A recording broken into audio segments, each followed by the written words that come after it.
Good morning मित्रांनो. शब्दांची 6वी जात शब्दयोगी अव्यय. काल आपण क्रियाविशेषण अव्यय बघितलं. आज आपण शब्दयोगी अव्यय बघणार आहोत.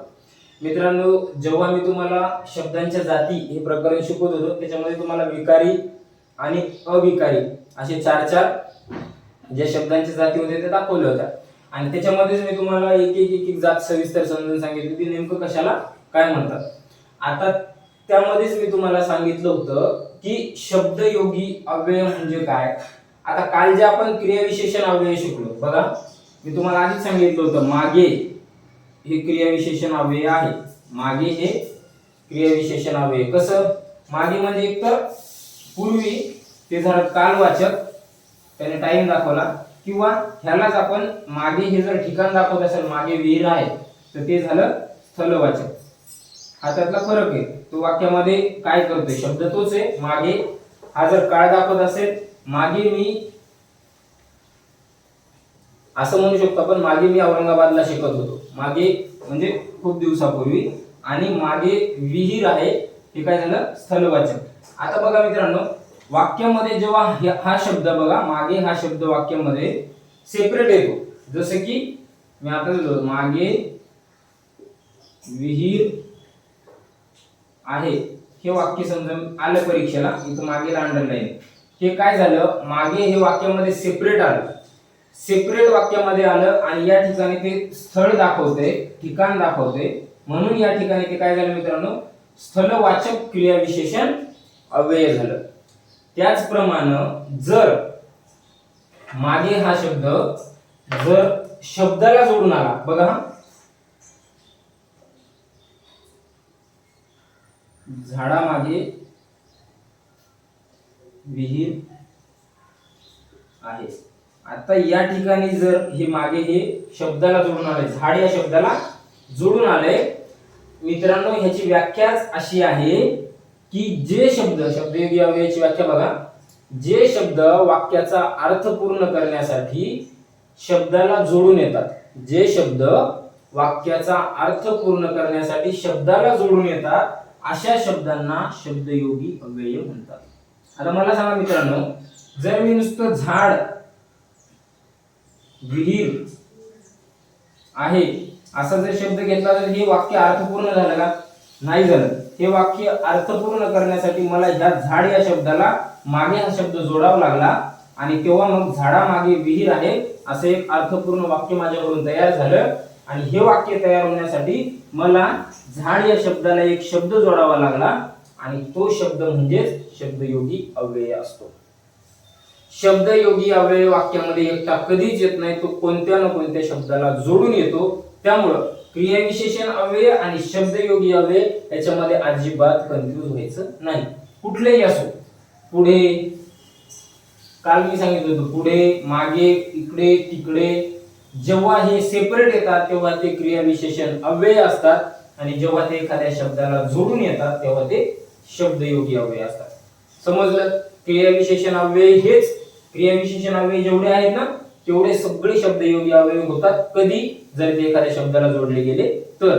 आणि जर ते वाक्यामध्ये सेपरेट असतील तर ते क्रियाविशेषण अव्ययच राहतात. त्यामुळं कालचा चॅप्टर पूर्णपणे ह्याच्यावर डिपेंड आहे. जर तुम्ही क्रियाविशेषण अव्यय व्यवस्थित समजून घेतला, क्रियाविशेषण अव्ययाचे प्रकार समजून घेतले तर तुमच्या जशाच तसे शब्दयोगी अव्ययाचे प्रकार आहेत. जशाच तसे सगळेचे सगळे हे जे आहेत अव्यय, क्रियाविशेषण अव्यय हेच शब्दयोगी अव्यय आहेत. आता बघा, व्याख्या तुम्हाला समजली. व्याख्या अशी आहे की जे शब्द वाक्याचा अर्थ पूर्ण करण्यासाठी शब्दाला जोडून येतात त्यांना आपण शब्दयोगी अव्यय म्हणतो. क्रियाविशेषण अव्यय काय? जे शब्द वाक्यामध्ये क्रिया दाखवतात, वाक्यामध्ये क्रियेबद्दल विशेष माहिती देतात अशा शब्दांना क्रियाविशेषण म्हणतात. आणि जे शब्द क्रियेबद्दल माहिती देऊन लिंग वचन विभक्ती यानुसार बदलत नाही त्यांना आपण क्रियाविशेषण अव्यय म्हणतो. शब्दयोगी अव्यय समजलं, क्रियाविशेषण अव्यय समजलं, दोन्ही मधला फरक समजला. जर शब्दाला जोडून आला तर शब्दयोगी अव्यय, जर मोकळा आला तर तो क्रियाविशेषण अव्यय. इथपर्यंत क्लिअर आहे? बघा, मी जर असा घर शब्द घेतला ठीक आहे, आणि हा मागे हा अव्यय आहे. जेव्हा मी याला घरामागे असं करतो तेव्हा हे शब्दयोगी अव्यय होतं मित्रांनो. मागे जर विचारलं तुम्हाला काय आहे तर ते शब्दयोगी अव्यय होतं. आणि ह्यालाच मी जर असं म्हणलं मागे मी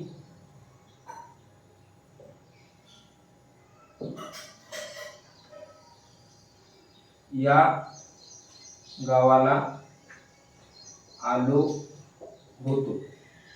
आता मित्रांनो मागे मी या गावाला आलो होतो याचा अर्थ मी मागे म्हणजे पाठीमागे कधीतरी एकदा ही काळ सांगतोय. यामधनं मी काय सांगतोय, मी काळ सांगतोय की मी तेव्हा तेव्हा आलो होतो. आणि या ठिकाणी हा शब्द काय करतोय, शब्दाला जोडून आलाय, या ठिकाणी सेपरेट आलाय. हे जर परीक्षेला वाक्य आलं तर तुम्ही सांगणार हे क्रियाविशेषण अव्यय आहे, आणि हे वाक्य जर परीक्षेला आलं तर तुम्ही सांगणार हा शब्दयोगी अव्यय आहे. कन्फ्यूज व्हायचं नाही. याच्यामध्ये फक्त एवढंच लक्षात ठेवण्यासारखं आहे, क्रियाविशेषण अव्यय आणि शब्दयोगी अव्ययामधला फरक. आणि शब्दयोगी अव्यय म्हणजे नेमकं काय, जे शब्द शब्दाला जोडून येतात ते शब्दयोगी अव्यय. शब्दयोगी अव्यय सेपरेट येत नाही. आता फक्त काय करायचे, शब्दयोगी अव्ययाचे आपण किरकोळ प्रकार बघू. बरोबर. आता प्रकार आहेत त्याच्यामध्ये पुस्तकामध्ये 10-12 प्रकार दिलेत, पण सगळेचे सगळे महत्त्वाचे नाही. त्यामुळे आपण काय करू, ठराविक महत्त्वाचे प्रकार तुम्हाला एक एक मी समजून सांगतो. जसे क्रियाविशेषण अव्ययाचे प्रकार होते तसाच ह्याचा बघा प्रकार नंबर 1 कालवाचक. क्रियाविशेषण अव्ययाचा पण होता आणि ह्याचा पण आहे. आता तुम्ही जर क्रियाविशेषण अव्ययामध्ये कालवाचक समजून घेतला असेल, कालवाचक म्हणजे काय, काळ किंवा वेळ दाखवणारे शब्द. काळ किंवा वेळ दाखवणारे शब्द कोणते, मागे, पुढे, आज, उद्या, थोड्या वेळात. बरोबर. हे जे शब्द आहेत हे शब्द काय करतात, काळ दाखवतात. बरोबर. क्रियेचा काळ दाखवतात, क्रिया किंवा घडले हे सांगतात. आता हे शब्द जर वाक्यात सेपरेट येत असतील, मागे, पुढे, आज, उद्या, तर हे काय झालं, हे झाले क्रियाविशेषण अव्यय. आणि हेच शब्द जर एखाद्या शब्दाला जोडून येत असतील तर ते झाले शब्दयोगी अव्यय. आता शब्दयोगी अव्ययामध्ये कालवाचक शब्द कसे जोडून येतात बघा. उदाहरण बघा. उदाहरण आपण असं घेऊ शकतो कालवाचक साठी.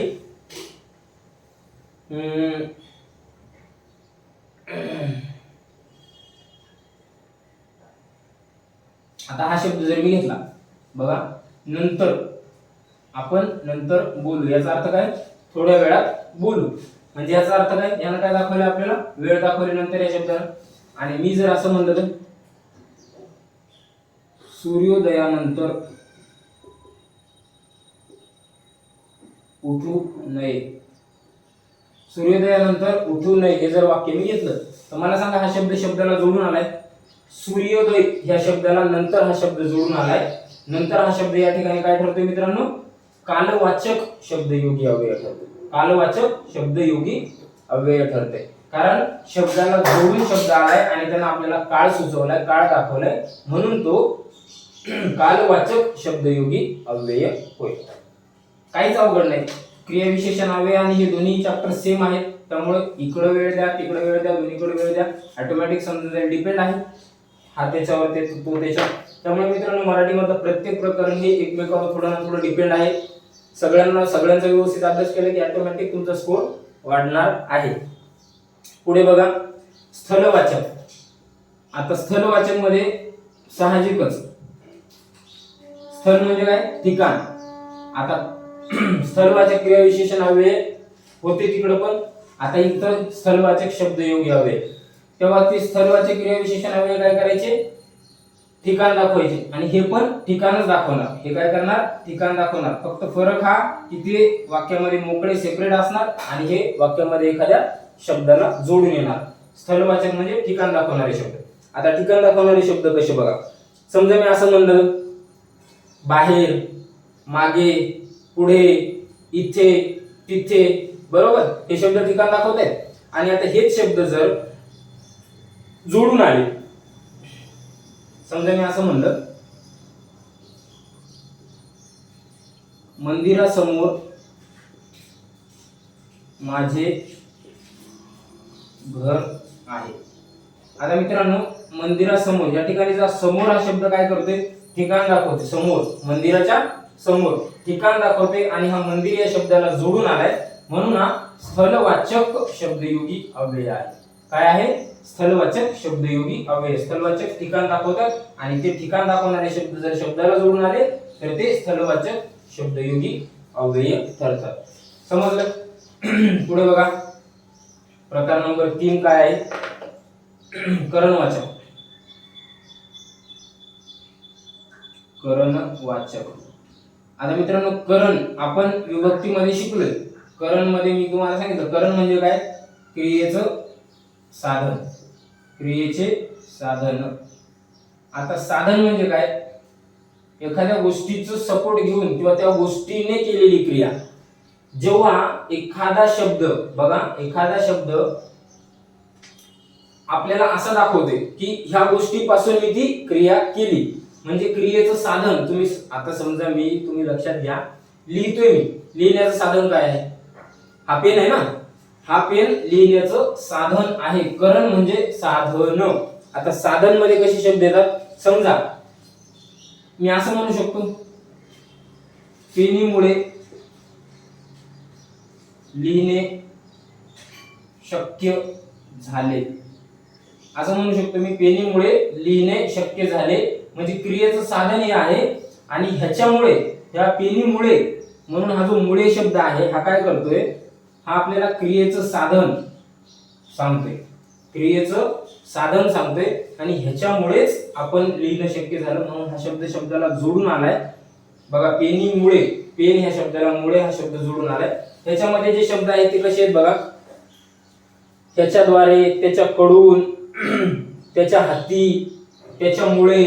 हे जे मुळे, करून, हाती, हे जे शब्द आहेत ना बारीक बारीक, हे जेव्हा शब्दाला जोडून येतात की तुम्हाला असं दिसतं की ह्याच्यामुळे, ह्याच्याकडून. ज्या वाक्य बघितलं लक्षात येतं, पेनीमुळे लिहिणे शक्य झाले. हा वाक्य काय बाबा?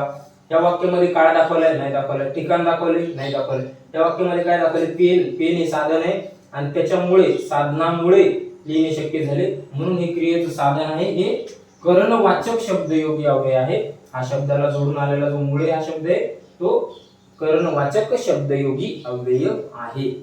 समजलं? आता पुढचा प्रकार बघा, हेतू. आता हा जो करणवाचक प्रकार आहे किंवा हेतुवाचक प्रकार, हे प्रकार क्रियाविशेषण अव्ययामध्ये नव्हते. हे तुमच्यासाठी या प्रकरणामध्ये नवीन आहे. पण व्यवस्थित तुम्ही समजून घेतलं, व्यवस्थित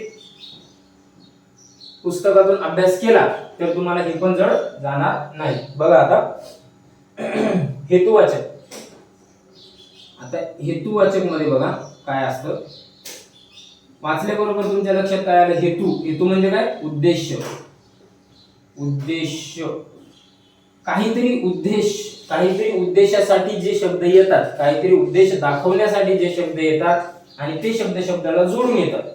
काहीतरी उद्देश दाखवणारे शब्द शब्दाला जोडून येतात तेव्हा ते उद्देशवाचक शब्दयोगी अव्यय ठरतात. व्याख्या नीट ऐका. जे शब्द वाक्यामध्ये उद्देश दाखवण्यासाठी येतात आणि ते शब्दाला जोडून येतात त्यांना हेतुवाचक किंवा उद्देशवाचक शब्दयोगी अव्यय म्हणतात. समजलं? त्याचं बघा कोणते कोणते शब्द आहेत. समजा मी जर असं म्हणलं, लग्नासाठी पैसे जमा करतोय. आपण इकडं हे लिहू, राम लग्नासाठी पैसे जमा करतोय. मला सांगा मित्रांनो, या ठिकाणी साठी हा शब्द हा काय करतोय? उद्देश दाखवते. कशासाठी? लग्नासाठी. हा काय करतोय? या ठिकाणी हेतू दाखवते. पैसे जमा करण्याचा हेतू काय आहे? लग्न. पैसे जमा करण्याचा, पैसे जे जमा करण्याचा हेतू आहे तो लग्न आहे आणि हे दाखवण्यासाठी साठी ह्या शब्दाने उद्देश दाखवलाय. जर हा साठी शब्द नसता तर राम लग्न पैसे जमा करतोय, राम लग्न पैसे जमा करतोय, हे व्यवस्थित वाक्य होत नाही. त्यामुळे राम लग्नासाठी पैसे जमा करतोय, पैसे जमा करण्याचा उद्देश लग्न आहे आणि हा साठी हा शब्द त्या ठिकाणी हेतू दाखवतोय. हा शब्दाला जोडून आलाय म्हणून हा हेतुवाचक शब्दयोगी अव्यय आहे. ह्याच्यासारखे दुसरे शब्द जसे की बाबा ह्याच्याकरिता, ह्याच्यासाठी, ह्याच्या पित्यर्थ, ह्याच्या निमित्त. समजते तुम्हाला? निमित्त, पित्यर्थ, साठी, करिता यांसारखे शब्द हेतुवाचक मध्ये येतात. मी शिकवतो, एक एक उदाहरण समजून सांगतोय, फक्त बाकी जे शब्द पुस्तकात दिलेत ते शब्द व्यवस्थित वाचून घेत चला. म्हणजे प्रत्येक शब्दाचं प्रत्येक उदाहरण घेतलं तर आपला 2-2 तासाचा व्हिडिओ होईल. कमीत कमी वेळेत महत्त्वाचं समजून सांगतो. एक उदाहरण सांगितलं, बाकीचे स्वतः उदाहरण तयार करायचे, वाचून घेत चला, समजून घेत चला, काही अवघड नाही. मराठी व्याकरण जेवढं तुम्ही स्वतः आवडीनं कराल तेवढं सोपं आहे, तेवढं एकदम सोपं आहे. आणि एक चॅप्टर दुसऱ्या चॅप्टरवर डिपेंड आहे, त्यामुळे सगळे चॅप्टर जर मन लावून केले की एक वेळ अशी येते की पुस्तकातला कुठलाही प्रश्न आला तरी तो तुम्हाला सोडवता येतो. त्यानंतर बघा तुलनावाचक. तुलनावाचक. आता मित्रांनो, तुलना मी सांगायची गरज नाही. तुलना म्हणजे काय? आपण बरोबरी करणं, दोघांची तुलना करणं, बरोबर? मी मोठा का तू मोठा, ही झाली तुलना. आता मित्रांनो, तुलनावाचक शब्द जेव्हा शब्दाला एखादा, आता मला सांगा, माझी आणि एखाद्याची मला तुलना करायची. समजा मी काय म्हणणार, मी तुझ्यापेक्षा उंच आहे. मला जर कोणाला म्हणायचंय की मी तुझ्यापेक्षा उंच आहे, तर मी तुलना कशी केली? मी पेक्षा हा शब्द घेतला आणि ह्या शब्दामुळे मी तुलना करू शकतो, बरोबर? मी तुझ्यापेक्षा उंच आहे, तेव्हा पेक्षा हा शब्द काय करतोय? तुझ्या ह्या शब्दाला जोडून आलाय आणि जोडून येऊन तो तुलना दाखवते, म्हणून तो तुलनावाचक शब्दयोगी अव्यय आहे. कोणता? तुलनावाचक शब्दयोगी अव्यय. मी तुझ्यापेक्षा उंच आहे. आता बघा, पेक्षाच म्हणून आहे, अजून कोणते म्हणते? पेक्षा, तुझ्या परीस तो बरा, किंवा राम परीस लखन बरा. आलं लक्षात? हे जे शब्द आहेत असं पण म्हणू शकतो. परत दगडा परीस वीट मऊ. समजलं? दगडा परीस वीट मऊ. आता दगडाची आणि वीटची तुलना केली आणि या ठिकाणी परीस ह्या शब्दाने ती तुलना केली आणि परीस हा शब्दाला जोडून आल्यामुळं आणि त्याने तुलना दाखवल्यामुळे तो तुलनावाचक शब्दयोगी अव्यय आहे. समजलंय? तुलनावाचक समजलं? काही अवघड नाही, किरकोळ आहे. पुस्तकात बाकीचे पर्याय, बाकीचे उपप्रकार दिले ते एवढे महत्त्वाचे नाहीत. हे आहेत, ह्याच्यात पण एवढे उपप्रकारावर प्रश्न विचारत नाही, पण तुमच्या माहितीसाठी महत्त्वाचे असावं. एखाद्याच्या आलं मनात आणि एखादा प्रश्न टाकला, तुम्ही तर सगळं पुस्तक वाचलंच पाहिजे. स्पर्धा परीक्षा हा अथांग मोठा सागर आहे, त्यामुळे इथं मी एवढंच वाचतो, एवढंच करतो, ह्याच्यापेक्षा जेवढं मला जमेल तेवढं मी करतोय. जर तुम्ही थोडं थोडं करत गेला तर 2 वर्ष लागणार आहेत, 3 वर्ष लागणार आहेत. जास्त करण्याचा प्रयत्न केला तर 1 वर्षात, 2 वर्षात होऊन जाईल. तुमच्यावर डिपेंड करतं तुम्हाला किती वेळ घालवायचा. त्यानंतर बघा योग्यतावाचक. आता मित्रांनो, योग्यतावाचक, तुलना आणि योग्यता यामधला फरक समजते तुम्हाला? तुलना म्हणजे मी मोठा की तू मोठा, आणि योग्यता म्हणजे काय? मी आणि तू सेम. बघा कसं.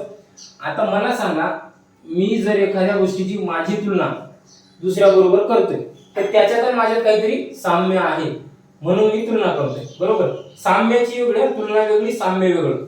योग्यता जर दाखवायची असेल तर मी असं जर उदाहरण घेतलं की